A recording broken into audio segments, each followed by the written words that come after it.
Welcome to I Survived Cancer, Now What? A series of interviews with cancer survivors at varying stages in their journey. My name is Michael Wise, and I also have a co-host, Stacy Strongaroni, who hosts some of these interviews. We are both cancer survivors and life coaches. I am joined today by Vina Morris, a cancer survivor, also the founder of an organization called AfroPink, and she'll get to talk about that in a moment, but I just want to welcome you, Vina. Thank you. I'm excited to be here. Thanks for coming to share your story with us and our viewers. Do you want to talk a little bit about AfroPink to start, and then we'll get into the questions? Sure. So AfroPink I founded AfroPink based upon my own personal journey with breast cancer. And it is a virtual nonprofit that focuses on three things primarily: dispelling myths about breast cancer, making sure that we're informing patients about with facts so they can make informed decisions so we can have better health outcomes. Number two, encouraging and promoting preventative health care, and then providing resources so that we know the resources that are available. So AfroPink is based upon the African diaspora and Pink for breast cancer awareness. And we pretty much meet you wherever you are, whether it's on your couch via a virtual event or at a local brunch, at a block party, at a party, you name it. We'll meet you at the bowling alley just so we can do some breast cancer awareness, and with the hopes of you walking away informed and making better health choices for yourself. It's amazing. How long ago did you start AfroPink? It's a little bit over 3 years. It'll be 4 years, Okay, October 1st. it's amazing. A really important program to have out there. So glad that you're doing that. Thank you. So you already just shared that you're a breast cancer survivor. You want to share a little bit about when you were diagnosed, what stage you were at? I believe you've had it more than once too. Is that, if I recall correctly? That's correct. Yes. So I was diagnosed the first time in June of 2019, and I was diagnosed with stage 0 ductal carcinoma in situ, so DCIS. And it was a shock.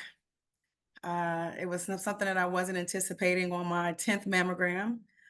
Did not expect to see that it was actually going to be breast cancer, but I was happy once I was more informed that it was stage 0. The second time I was diagnosed was in January of 2020. And it was literally after I had just been declared cancer-free. I was thriving in survivorship for a whopping 3 months. And I had my first diagnostic mammogram, and they found another lump. And so I was diagnosed again shortly after that. Same thing, stage 0, DCIS. What I forgot to mention is that it was ER and PR positive, so it was hormone positive in both cases, in both high and intermediate grades. So that's my diagnosis, my diagnoses, actually. Diagnosis. Mhm. And what treatments and surgeries did you have as part of your treatment process? Sure. So the first time around, I had 2 lumpectomies. The first one was when they initially found the lump after I had a benign biopsy. So actually, that was my third procedure when I had the second lumpectomy. So after they found the lump, confirmed that it was positive for carcinoma, I had to have a second lumpectomy that basically confirmed the staging. So it was still stage 0 after they went in and did the tissue where they take 2 centimeters more of tissue where they around where they found the original lump. Hmm. Um, so that was surgery number 3, or procedure number 3. 15 rounds of radiation. I was also prescribed 5 years of tamoxifen, which is a hormone inhibitor, which was going to stop my body, where basically it stops your body from producing estrogen and progesterone, so which is basically what was feeding my cancer. So it's basically like an oral chemo pill that you have to take for 5 years. And then I had to do a diagnostic mammogram every 6 months for 2 years. That was the first time around. As I mentioned earlier, when I went in for my very first uh, diagnostic mammogram, after finishing all of that I just mentioned, or starting at least the tamoxifen and finishing everything else, I went in and they found another lump during a diagnostic mammogram, and it was considered a recurrence. So that was my third. I had to have another lumpectomy. So that was lumpectomy number 3, procedure number 4. And from there, I only had a couple of options because I was radiated, because I was also found on the same side. So you can't be radiated twice. So my only option was to either get a fourth lumpectomy and wait and see, or get a double mastectomy, or get a mastectomy. I opted for a double mastectomy because, to me, getting a fourth lumpectomy after it coming back so quickly, because my odds, I guess when you take the tamoxifen and the radiation is preventative, and it tells you, like, if you do these things, your risk of occurrence is a percentage. And mine was somewhere like 3% and 13% if I didn't do it, or 18% if I didn't do it, and 3% if it didn't, and if I did take it or do the 2 steps. And what are my odds? It came right back. So I didn't want to go through this a third time. So I Yeah. decided to do a double mastectomy, which consisted of 3 surgeries. So that's now 7 procedures. And because it was immediate reconstruction with implants. So I don't know if anyone knows, but you have to, it's actually 3 steps. They have to remove the breast, put in a tissue expander, expand you to the size you want to be, remove the tissue expanders, put in the implant, and then if you want like a nipple reconstruction, which I did opt for, that's your 3rd surgery. So from there, everything was fine. About a year and a half later, I had some issues with the implant, so I had to go back in for a revision or reincision. I don't know what the type of appropriate term was, but it's breast reconstruction revision, about a year and a half after after I finished my last surgery. So that is a total of 9 procedures that I underwent to reconstruct my breast, treat me for breast cancer. And that was what, 3 years ago? Well, yeah, 4 years ago now, because I hit my cancer-free versary. I'm trying to figure out the right, is it cancer-free versary, or, because I don't want to say cancer Cancerversary, I think. Cancerversary. Cancerversary? I think Yeah, so. for me, I had my double mastectomy on March 6th of 2020. Yeah. So that is my 4th year. So I'm 4 years in. So that was those are pretty much all the steps. I stopped taking the tamoxifen after I decided to do the double mastectomy because um, they didn't think it was necessary for stage 0 after that. Wow, Vina, that's a lot. Yeah, it was a lot. But the funny I'm, thing is, it went by so fast. mm. I'm so happy that you're here and healthy now and looking great and seeming to be in good health and good spirits. Yes, it's a lot. It's a lot. And we'll talk about some of the challenges Yeah. after the fact in a minute. But yes, I am happy to be on this side of it, and also thriving and surviving every day. So, yes. Excuse my naivete, but the tamoxifen, that's what it was? Tamoxifen? Moxifen, yes. Um, does that sort of force almost like a menopause? Like, how does that The, impact you? oh my God, how did it impact me? It was Yeah. terrible. Yeah. It puts you into immediate menopause. I Mm. mean, and I was still, I mean, I was close to, I was perimenopausal, but it went from day and night, and it was terrible. I was very nauseous every day. I lost a lot of weight because I couldn't keep food down. The hot flashes were insane. I mean, it feels like the heat is coming from the depths of your soul. And I'm sure a Wow. lot of women can relate to this, but this was a medically induced um, menopause, and it was awful. It was awful. It was a lot of other side effects, but you can really look at me and see that I was not well, that Mm. I was, because I didn't tell a lot of people at first, and people were just like, wow, you lost weight, but you really lost weight. So they would like do things like bring me vitamin juice, and I mean not vitamin juice, veggie shakes. And I would come to my desk and it'd be cookies. Like, you need to eat something. It was pretty funny. But for the kindness of people, but at the same time, it was something that I don't wish on anyone. I don't wish any of this on anyone. So yeah. Obviously, going through all that you went through, which is quite a lot, it takes some pretty good self-care practices. There's impacts: physical, emotional, mental, spiritual, financial. Um, what self-care practices or integrative treatment practices did you use in addition to the medical treatment you were getting, if any? Oh, I did a lot of things. One of the things that I got into was acupuncture. Mm, Right before I was diagnosed, I was going through a fertility journey where I was trying to get whatever little eggs I had left out. I was going through a fertility treatment, and one of the things that I read is that acupuncture can help with that. So when I was diagnosed, I went to go, stop my treatments, and they were like, "No, this can actually help you with some of the side effects that mm, you may have from cancer." So I stayed in acupuncture. I still go to acupuncture, not as much as I used to.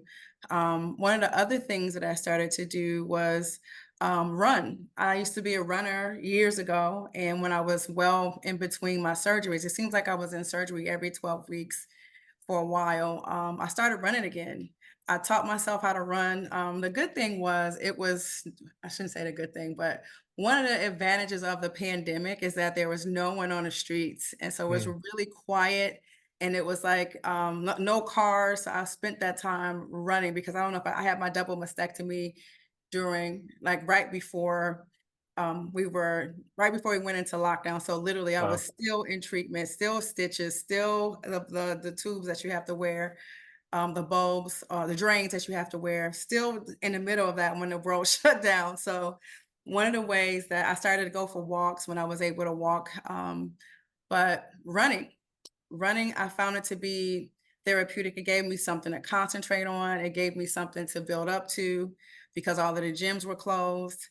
Mm, When the world started to open up a little bit more, I started doing cardio kickboxing. It was like I was challenging myself to um, it seemed like I was to overcome, because if I tell you this, I hated running, but I hated I used to hate it. It's one of the hardest things to do, but I felt like if I challenged myself to do that, I don't know how it came to my mind, but I had a running app, and I would get up in the morning at 6 o'clock in the morning, 5 or 6 o'clock in the morning, and run every day. I did that. I also focused on healthy eating. I wanted to change my eating habits to ensure that I was eating foods that um, were conducive to a healthy lifestyle. I tried all types of things. What else did I do? A lot of reading, a lot of quiet time. I did some meditation. I did some Reiki, as a Reiki yeah. treatments. I did those as Reiki. well. Um, I did a ton of things, but primarily acupuncture. I really enjoyed acupuncture and running and cardio kickboxing when I was able to. But it was, again, I have to like build up to it. It felt like I was training all over again because after each surgery, I had to have downtime for Mm, 12 weeks, and then I can get back to it. So I was constantly building myself up and watching my body transform, watching my breathing transform all over again. So it was a lot of fun. It gave me something to think about other than the fact that I just had I'm getting ready to have 9 surgeries or 8 surgeries. How many have I had left, or that I had breast cancer, or that I did not have breast anymore. It was something to, sort of, try to find something positive in, and build something. I don't know. I wanted to build up to mhm. something else that was healthy for me. Yeah. So, I don't know if that makes Yeah. sense at all. That's just started running. Totally. No, it does. It absolutely does. It's interesting the timing with the pandemic and lockdown. It is sort of a benefit that there was nobody out and about and that you could go running and also not have to worry about interacting with people to get, because your immune system's already severely compromised with what you're going through. Exactly. Which also has to make the pandemic scarier, right? Because you're so compromised. So I know the pandemic really interfered with and interrupted a lot of people's treatment, access to healthcare and hospitals too. So I'm glad that you're able to navigate that so well for yourself and find ways to take good care of yourself in the midst of not only a personal health crisis, but like a global health crisis. A lot.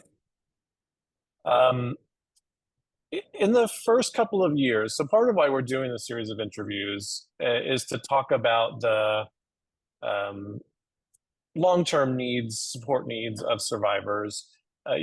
For those of us that go through it, we get a lot of support while we're going through it, and then in my experience, some other people's experience, that the support from institutions, our loved ones, sort of slows down, goes away a bit because it's not as visible to people anymore. We look okay, we're back to our lives.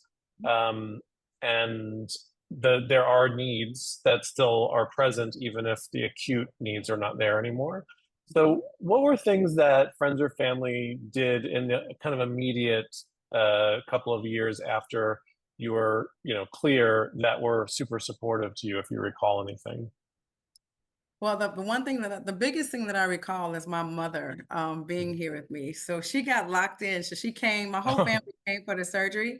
And when the world shut down, they allowed my brothers to fly back home and my nephew, they needed to get back home. But my mom stayed with me because I had surgeries coming up. So she stayed with me. And that was one of the things that to me was the most helpful.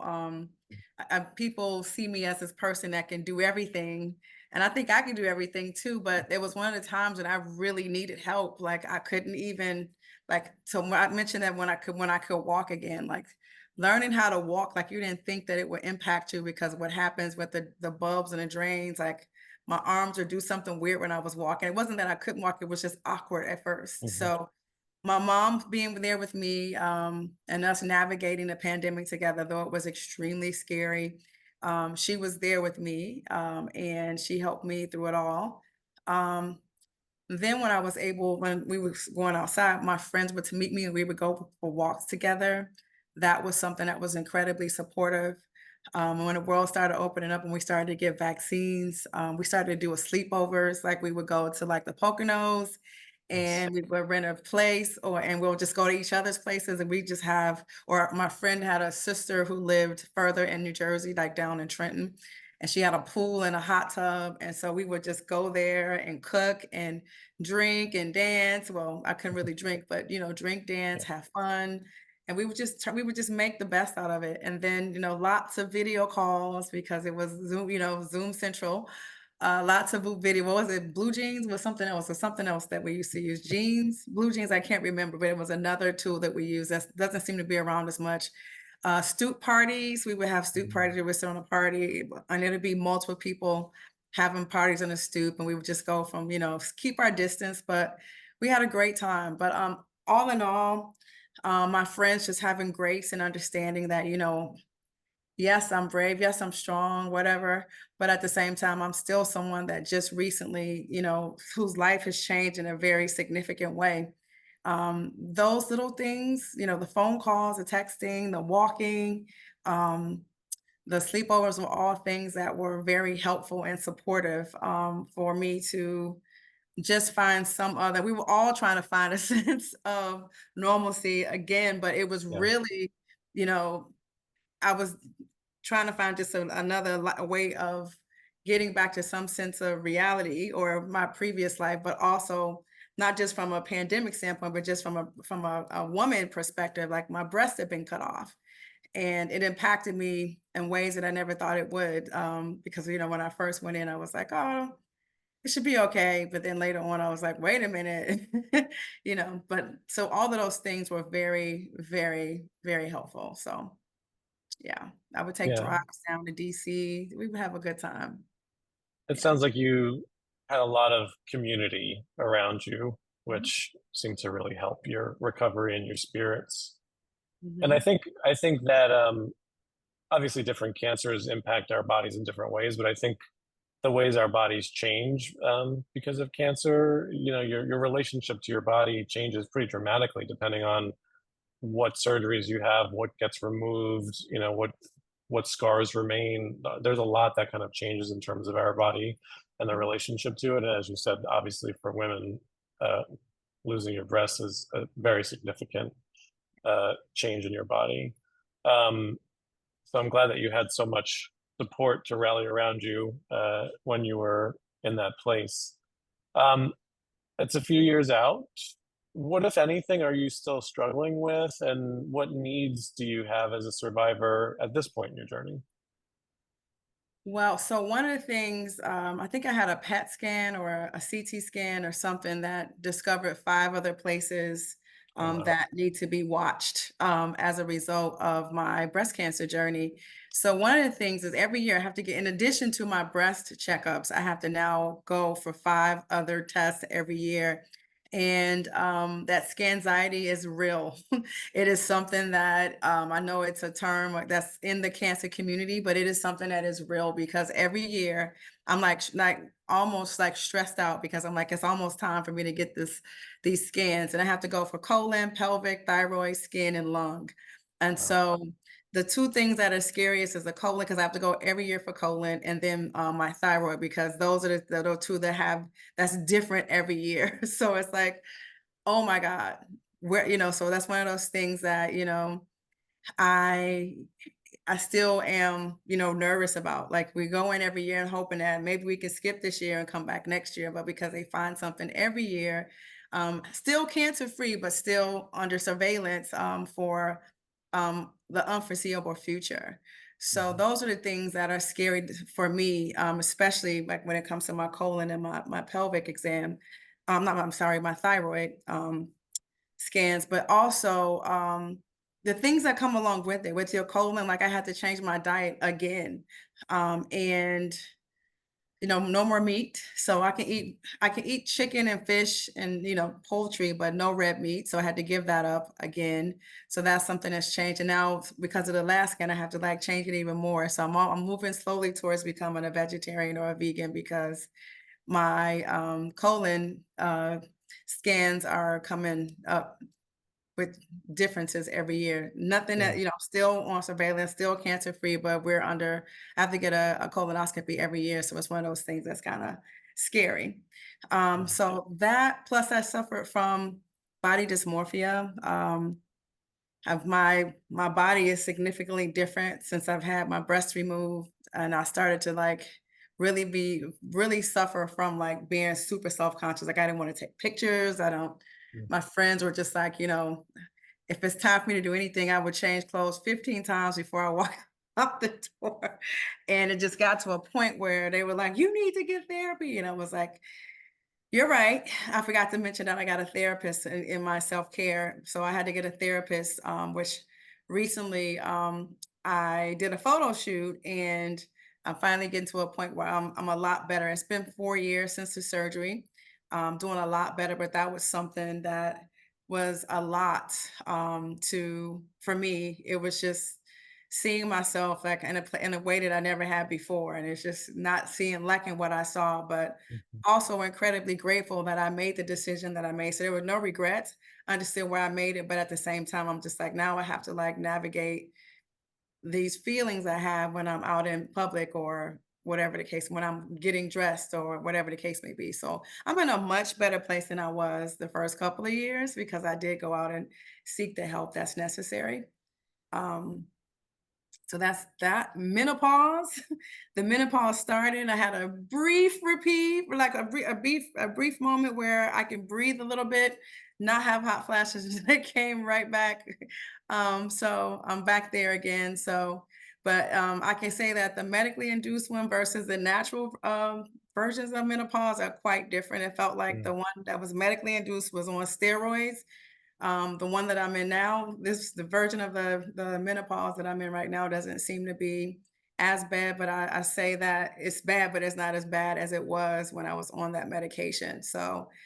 right. Um, so in terms of support, like again, I need people to be kind. Like, we make jokes about people's bodies, things like that. It's not funny. I've had some situations where I've had to like tell people, hey, that's not cool. Yeah. Um, People who haven't seen me in a while, things like that. Also, um, I can see that there is a great amount of focus on menopause finally. Like we're talking about it, and it's exciting because as you can see, I'm having a hot flash right now just talking about it. I can't see it, but okay. I can see the sweat coming off my face, but I can feel it coming from the depths of my soul. But it's one of those things that is more talked about now. Halle Berry was talking about it at the White House recently.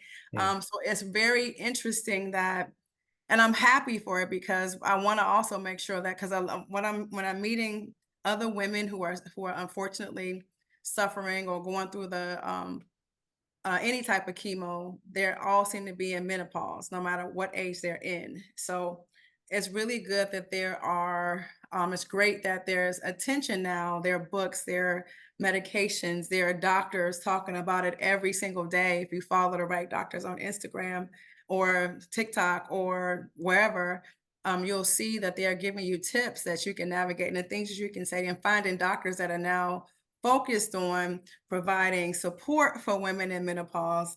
So it's something that that I think I need a lot of help with right now, because it's changing my life. And then like just when I got to a point where I'm like, hey, I can breathe again, and it's like, oh God, now I'm in menopause. So it's one of those things that those are the three biggies, if I can think about the challenges that I had and things that I'm still struggling with. Mhm. I say the body dysmorphia. I'm pretty much over. I'm going to Italy in a couple of days. I already got my bikinis ready, so it's all good. But I still have little moments where I'm like, I'm not looking at that picture. Like I just tell people to take the picture. I'm probably not going to look at it. I'm probably not going to like it. Just post it, and then one day I'll look back and I'll be like, oh, that's a nice picture. So just do it and let's get it over with. But yeah, but those are the three things that another thing is like, because I'm a stage 0 patient, when trying to like get support, because stage 0, it depends on who you speak to.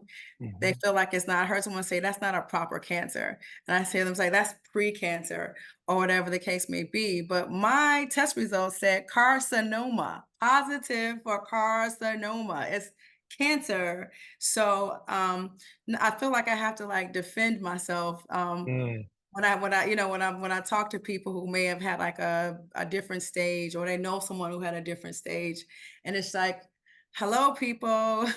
That's kind of like, it's one of those things I'm talking about when I mentioned earlier about people being kind and remembering that regardless of what my stage was, I am still a survivor.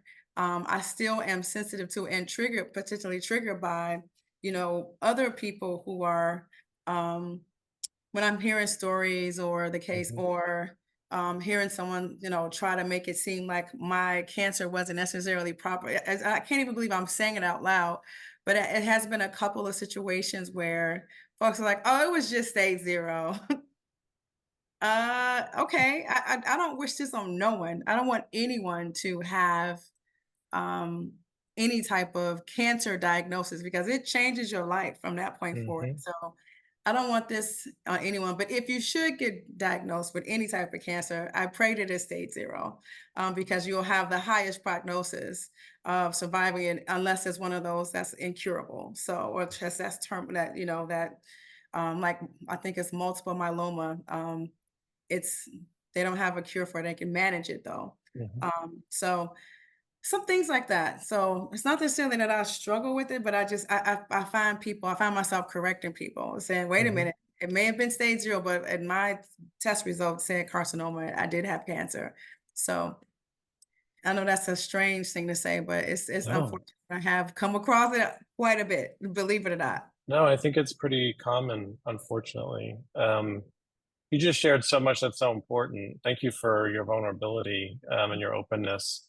And I think this is exactly why we're doing these interviews, because, I'm sure people who maybe didn't know you when you were going through treatment only know you now, or even people that did know you see you now and you look good, you look healthy. They don't know you're Yeah. struggling with body dysmorphia. They don't know that you have anxiety about upcoming scans. They don't know how much you've had to change your lifestyle, change your relationship to your body, how much it impacts you when somebody says, "Oh, that was stage 0. That's not real cancer."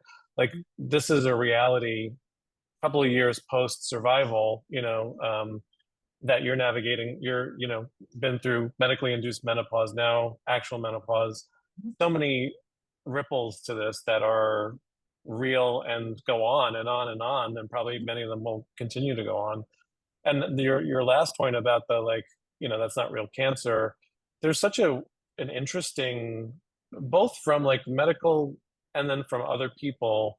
Mhm. Um, there's a bit of like the Cancer Olympics that goes on, like who had it the worst, Yes. and I see so many people that had like stage 0 or a quote unquote good cancer that feel like they can't even own how horrible it was and how terrifying it was and how life altering it was, Mhm. because so many people say, I mean, I've had this. I had testicular cancer. It's highly curable. I was stage one. And when people find out I'm a cancer survivor, and then I say what I had and what stage it was, and then I have had a lot of people say, "Oh, you got lucky," Oh, and wow. I, Yeah. and I'm Mhm. like, that didn't feel too lucky, like it Exactly. didn't feel great what I went through. I know it wasn't maybe as bad as some other people, and I'm quite fortunate to be healthy now and have gotten through it. But much like people saying to you, stage zero is not real cancer. You just talked about 9 surgeries, like radiation, everything that you went through. That is life altering, and for people to say that is really insensitive. So this is important for people to know. Mhm. The way you talk about this with us impacts how safe we feel around you, and also sort of our mental well-being. It's a big deal. I'm glad you shared all that, because I think it is really important and significant. So thank you. Of course. um, what surprised you the most about yourself navigating this whole experience? It was the human body, my body, and how fast I healed. Mm, Um, I would say the worst surgeries of them all was when I had to go back for that surgery after was finished, that reconstruction revision surgery, because I had to have a little bit of liposuction, mm, and that was terrible. It's just a little bit. When I say a little bit, I think they may have taken an ounce, because you can tell that I had liposuction, but it was necessary because it would help with my implants. The issue with my implants is that they would flip. They would flip. They would be underneath my arm. It was oh weird, no. and so they had to do something to. They had to put Oh, some fat on top of the implant so it can stay in place. wow. And so, in addition to some other things, that a lot of other complicated things that I can't explain, but they did something else. But that was one of the things that I would say that, of all the surgeries, that was the one that was the most painful. Like, oh my, I mean, not saying that the mastectomy in and of itself, it was um painful, but it seemed like to me to the recovery of it was longer.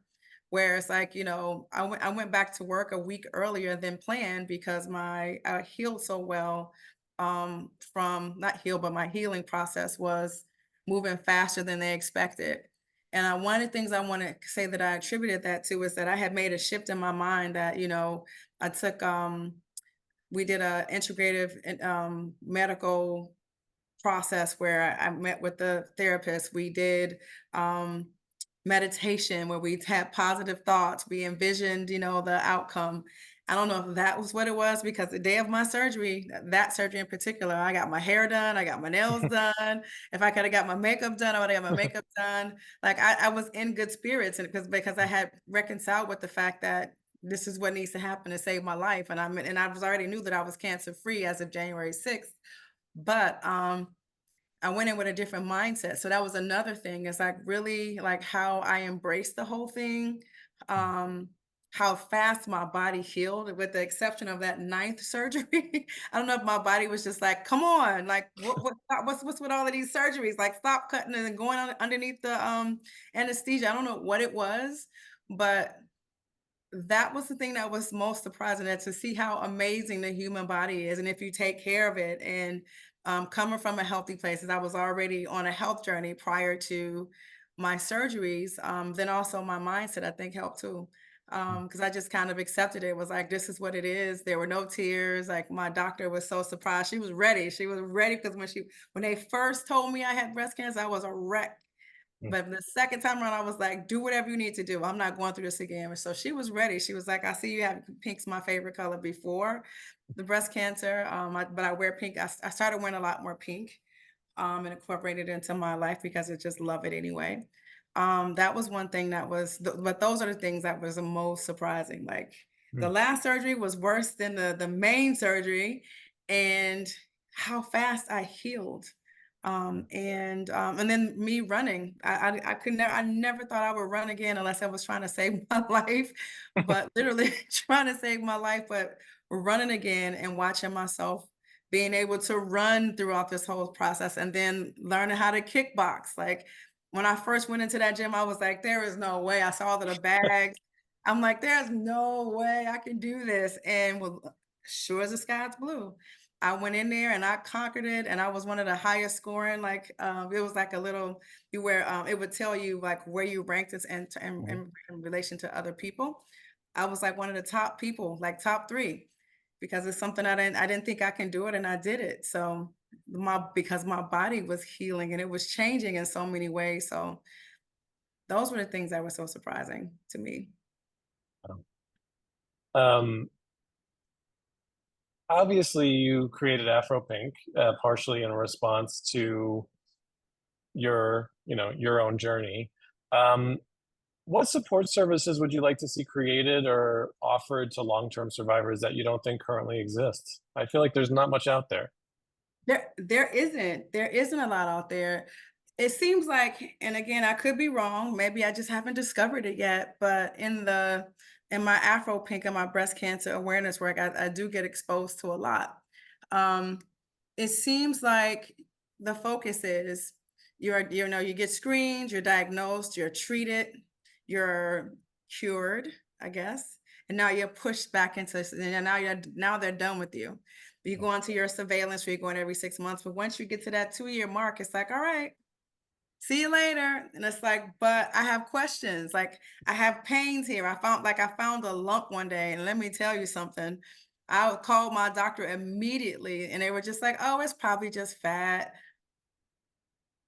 It's like, and especially like when I try to go to a different doctor, oh, we don't see stage 0 patients here. Like you need to go back to your regular oncologist. And it was just like not a lot of support there. But I found that when I tell that part of my story, I hear a lot of other survivors saying those things as well. Like, what about like having a long-term wellness program, like a program specifically for survivors? Because one thing I will say is that there isn't a day that goes by that I don't think about the fact that I had breast cancer. I don't think about the fact that I have 5 other spots that could potentially develop into cancer someday. Like it's a long-term care, whether it's mental wellness. I have a therapist, and sometimes we don't really have much to talk about, but Mhm. she's there when I need her. But thinking about ways that we can support it, like me with having to figure out my diet all over again because now because of what my results were recently, having some nutritional help, connecting with other survivors, and that's one of the communities that Afro Pink creates. Mhm. I built this community where other lived experienced experts get together. In fact, I'm meeting at 7 o'clock. We have a monthly meeting at 7 o'clock on the fourth Monday where we just kind of get together and talk through and help other women with things we're struggling through. Um, what else can I think about? Just making sure that we are still connected to our care team. Like I had to get a whole new set of doctors because, I was just not, I felt like I wasn't, like I don't have cancer anymore. I do go in and we talk about, what's been going on. I do see my breast reconstruction surgery plastic surgeon every year. That's fun. He's a lot of he's a lot of fun to hang out with. But he definitely checks them every year. That's good. We stay in touch if I need him. Like I'm gonna ask him to be on a panel with me soon. But other than that, I just feel like there's a lack of support for us, both from the medical team, and it could be because we didn't ask. Like I only go when I have to go. Like Mhm. my treatment, I'm completely done. But trying to get let's say if I move to another state, will I have a problem trying to find a doctor that's gonna help me with my breast cancer, you know, Mhm. needs, concern, Yeah, you know? I don't think it's because you haven't asked. I worked on a cancer helpline for 4 years, and we got calls all the time from long-term survivors that were looking for support resources, and there really were very few to none in most locations. Some places and some cancers have a little bit more support than others, but for long-term survivors, there really is very little, ongoing support for people to access. So I don't think it's because you didn't look. I think it's just not out there. I just feel it's like it's a lonely place. Like, Yeah. unless you have other people that you surround yourself with. I found myself not my community isn't just breast cancer survivors, it's just Hmm. survivors. And we Yeah. get together every month. We have events together, and just trying to bring awareness. to the fact that we're out here. Um, I'm connecting now with another doctor that's also trying to increase, availability of services for survivors. Even if you're looking at some of these wellness programs, they even say they have the cutoff. Yeah. If you were diagnosed within the last 2 years and you have Yep. I still can benefit from your wellness program, Yep. so it's like one of those things, like remembering that we still need care too. And that's the part I think that's missing, is that they're looking, it's once they want to help you while you're in treatment, which is great, it's necessary. But what about when we get through all of that? What about helping us? Because I feel like we need to um find our sense of normalcy again. I was saying normalcy or normalcy? Normalcy. Normalcy. Yeah. Okay, I got it. I'm one of those people, I gotta make sure I pronounce it right. But, it's one of those things where you have to, like, get reacclimated again, to yourself, back into society. Like, it was a drastic change from before I had the mastectomy to after. Like, I saw someone, they were like, "Wow, you lost a lot of weight." I was like, "Haha, no, I actually had a double mistake." I knew exactly what he was talking about, but Mm. I was like, "No, I had a double mastectomy," So he was in it when we got to talking, he was like, "Well, my mom has breast cancer." And it was like, that led to a different conversation. So, but it's one of those things where I feel like we're just this lost community. So we're building community as we go. And most of the time, I don't even know what to do. We just get together, we talk, and I'm like, "Oh, I met someone that could possibly help you with that." And there's like, we make connections, but it should be more. And just feels like we are learning as we go. Out there fighting a good fight. I did join the American Cancer Society's Breast Cancer National Table Okay. to help there, so they can have a patient perspective, but also a community-based organizations perspective. There's a bunch of us that, well, I haven't been there in about a couple of months, but we get together. And that was one of the things I said, like, what about survivorship? Like, we need help in survivorship. Um, we need help. Like, I Yeah. just, I thank God I still have a therapist. Some of us need financial. Some people lost their jobs. Yep. Some people need help finding jobs or Some people ways, can't work anymore because can't they're, work anymore. yeah. Yes. Mhm. hmm It's a whole gamut of things that we can benefit from. And I'm thinking of a program I can start now. And that's what it takes. Just finding someone that we can work with that will also give us the means to be able to support the community. So I'm trying to Yeah. think of the program that I can get off the ground, which I do Mm. kind of have. I've started the support group, but we want to take it a step further and have experts come in. Um, I did a sensory workshop one time with another cancer survivor, and that was helpful because we lose the sensation from Mhm. the mastectomy or whatever type of removal of skin or whatever you had to do, or just from the side effects of chemo. Yeah. So we did a sensory workshop. I met a woman at an event and I was like, that sounds awesome. So it's finding someone that can help us, period. Like with all of the questions we have, all of the things, like even around like, just getting back out there and dating. We had a dating expert there as well. Like maybe we can have someone that can help you find someone, because a few people have got divorces because of it, or Mhm. um and now they're trying to get back out there to find someone. So it's so many ways that we need help in just trying to navigate life Yeah. Of after, because it's a scary place. Like I guarantee you, none of us, you still think about cancer every day, I'm sure. I don't want to make any course. Yeah. assumptions. It's just Yeah. it never goes away. But Mhm. I'm not saying I sit there and I concentrate, because I'm a very busy person. But at the same time, it's always there, especially when I'm like, Yeah. oh my God, I gotta call the doctor. I gotta have this appointment. It's already July and I still haven't had, like, all these things that you constantly think about. Um, but for my breast cancer in and of itself, that is where I don't, I just, that's the part where I don't have a lot of support there, I guess. Yeah. Yeah. I, So, I don't want to make you late for your next call, which is coming up soon. I got one more question for you, and then we can wrap up. I know Afro Pink is obviously supporting specifically African American women and men affected by breast cancer, because it's not just women that have breast cancer. Um, are there any unique support needs for African Americans that are navigating cancer or the post-cancer journey?